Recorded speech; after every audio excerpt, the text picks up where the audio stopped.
Hi everyone, welcome to Shake It Off from Modify. Today I'm share with you purple rice spicy mushroom chicken. 200 grams of purple rice, 4 grams of seaweed.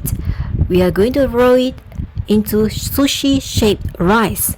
Wow, and you're not going to eat it as normal. Here it is, 8 pieces of raw sushi purple rice. This servings is for one person. If you want more people to eat, add in more rice and more seaweed.